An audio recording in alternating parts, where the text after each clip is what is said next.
Au Niger, dans la région de Maradi, plusieurs technologies ont vu le jour avec la recherche. Parmi ces technologies, il faut citer la technologie boule de semences développée par le projet SMIL, boule de semences financée par USAID.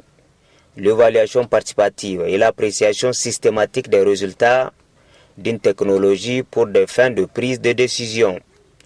Au cours de cette évaluation, les producteurs, une fois en face des parcelles à évaluer, font des observations et posent des questions afin de mieux apprendre, renforcer ses capacités, améliorer ses stratégies et identifier ses forces et faiblesses de la mise en œuvre de la technologie boule de semences. Mobiliser, donner une orientation commune de la pratique de la mise en œuvre de la technologie boule de semences, valoriser, inspirer l'innovation à partir de la pratique observée sur les parcelles des autres, décider, planifier, gérer, ajuster et mettre en œuvre la technologie boule de semences. La procédure d'évaluation participative était la suivante. Une répétition de champs raisonnablement uniforme a été choisie, des enveloppes non transparentes attachées à chaque parcelle. Les mêmes nombres de cartes rouges, jaunes et vertes ont été distribuées aux agriculteurs avec le nombre de cartes par couleur correspondant au nombre total des parcelles à évaluer. La signification des couleurs des cartes a été expliquée en détail aux agriculteurs. La couleur rouge signifiait un rejet total de la variété. La couleur jaune indiquait une ambivalence et la nécessité éventuelle de tests supplémentaires. La couleur verte signifiait une acceptation totale sans qu'il soit nécessaire de retester.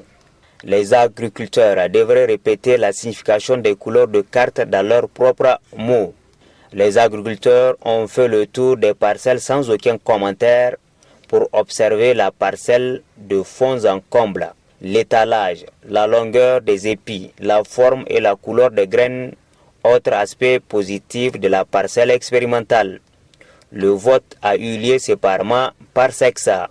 Chaque participant place une carte couleur correspondant à son appréciation du terrain dans l'enveloppe non transparente attachée à chaque terrain.